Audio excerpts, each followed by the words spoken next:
Welcome back to the weekly Beat Aidan Challenge, is what I'm calling it in Switch Sports Golf. I just put a random lobby code out there, see who joins. This is in the Switch Sports Golf community Discord. We've got Yo-Yo, Zen, Warren, Lloyd, Leo, Nani, and T-Man in this lobby here, so this should be a good battle. We've got a seed that has a lot of the back nine, couple of the more straightforward holes of the front nine. Ooh, and a weird situation at the start here, light left to right wind, which makes this shortcut on hole 16 so difficult. You know, I may not go for this. Just, number one, because it's risky, and number two, out of like solidarity with the people in the lower left tees who cannot make this shortcut. So I'm going to go out this way. Just because it's risky, you don't want to go OB in your own challenge and just immediately lose to everybody, which is not what I want to do here. I'm trying to win. We'll want to aim this one, I'm going to say, to roughly there. Ooh, I think Leo has made the chip in for the eagle. Very nice shot there from Leo. I'm going to have to put this one close. I mean, you can still make it from back here. It's a possibility. And that's not going to be it. That's over-adjusted. But that's fine. It'll glide up right next to the pin. Yo-Yo has made the chip as well. It looks like that was a birdie, though. So a chip-in save from Yo-Yo, and a nice one. Warren has made a chip-in. Was that for an eagle? Let's see. It was a nice eagle from Warren, an eagle from Leo. Will we see any other eagles? I have tapped in for the birdie. So we see a couple eagles from Leo and from Warren, but also the effects of that left to right light wind, which makes that shortcut so risky with a triple bogey from Lloyd. I could have made the shortcut, I think, with my tee position. It's also one of those things in the game that's not completely fair, the fact that you get a random tee position and some can make it and others can't. We'll move on, though. We've got hole 13 here with that middle right pin. 13-mile-an-hour winds in the southeast direction is what we'll be facing here. That looks pretty decent. We'll start it there. We'll give it a spoon and that much power. Let's see if we can send this up there nicely. That should take a little bit of a kick to the right. Is that going to be too much? It will be. Okay, a little too much on the power maybe. Causes it to kick quite a ways to the right. But the thing about this pin is, like, even if you miss it with that spoon, it doesn't roll super far away. So we'll end up in an okay spot here. Tapping it up there for the birdie. So it'll be birdies for 6 of the 8 here. It'll still be a two-way tie at the top between Warren and Leo. We'll move on to hole 12. The difficulty doesn't seem to be too bad for the rest of this. We've got 4, 5, it looks like 6 is really the only sometimes difficult hole that we have left. So we'll see if we can push this scoring fairly low for the rest of this round. We've got 9-mile-an-hour winds here.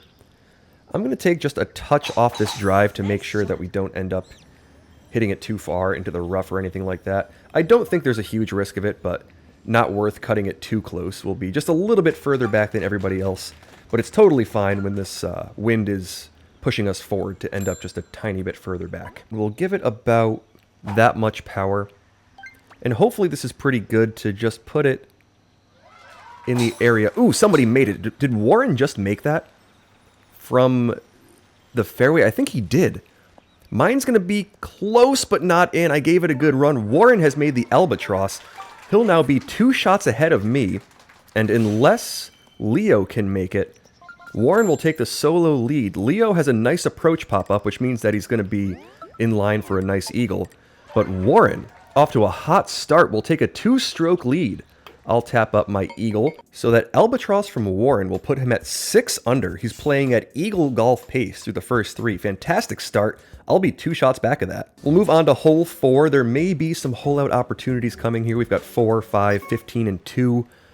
None of those are usually very bad looks at the hole-outs, but let's see here. We've got, ooh, a kind of a tough situation. Tailwind kind of also pushing to the right on this hole 4, and a pin that's really risky to try to go for. If you leave it long and right, that is no man's land. You're in big trouble if you end up on that back fringe or fairway, and it's pretty easy to get there. The miss does tend to bounce too far or something like that when you have this sort of wind.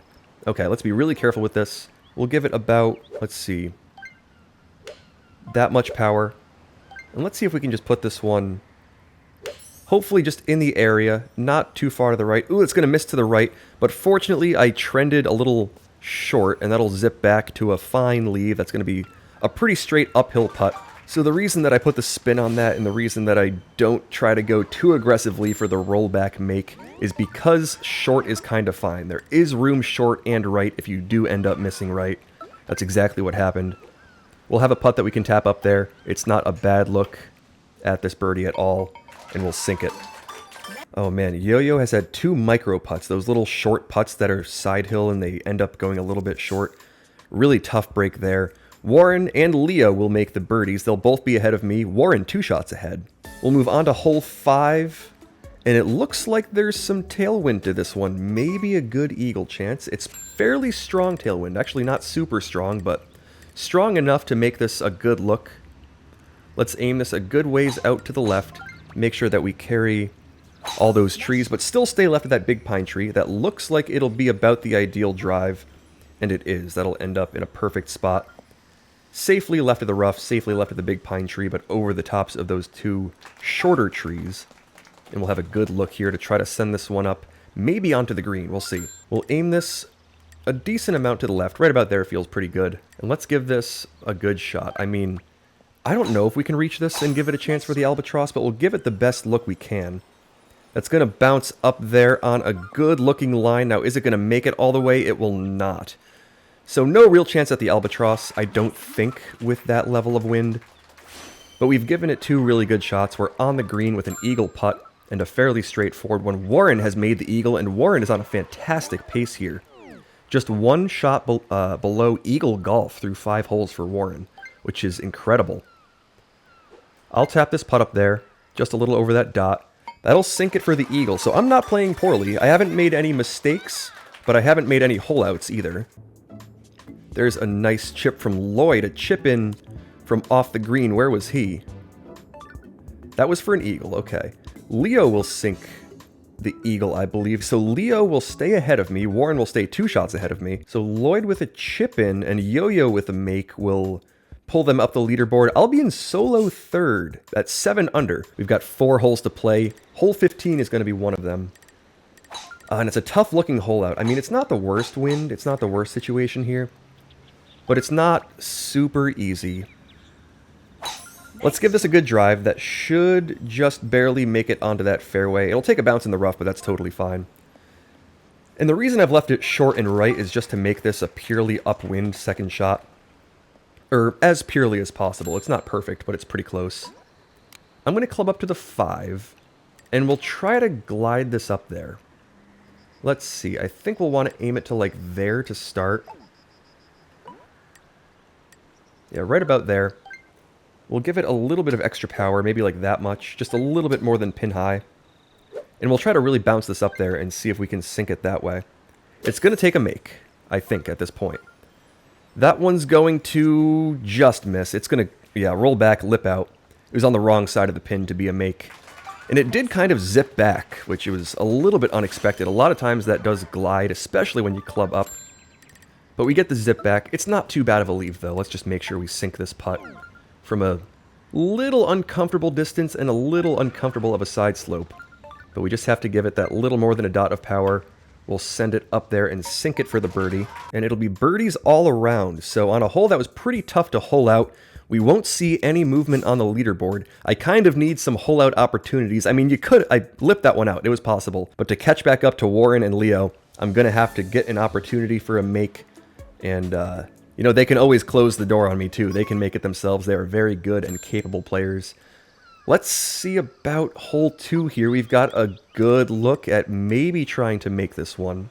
I believe with this wind direction and speed, we have to aim this to there. That's going to be my aim point. We'll hit it with just a little bit less power than usual. Let's see if we can sneak an ace here. That feels like pretty good power. That should take a good landing spot, roll back. Oh, but it's just not going to be enough, is it?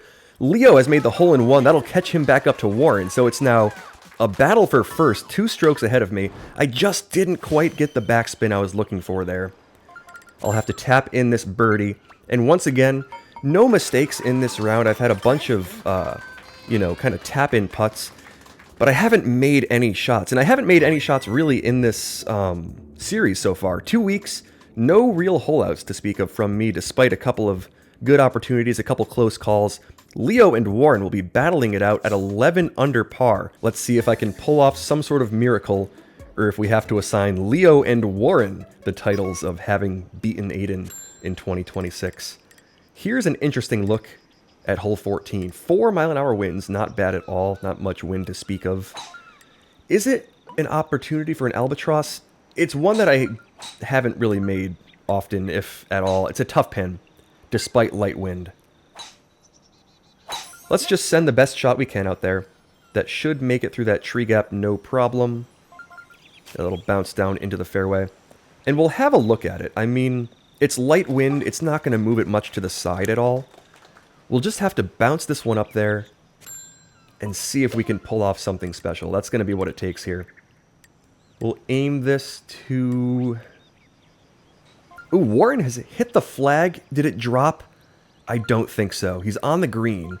Warren could have been on an absolutely absurd pace if that were to be a make. I don't think it was for him, unfortunately, though. All right, let's see. We'll send this one up there. 4 miles an hour. Just a little bit less than full power, I think, is what we need on this one. Let's give it a chance.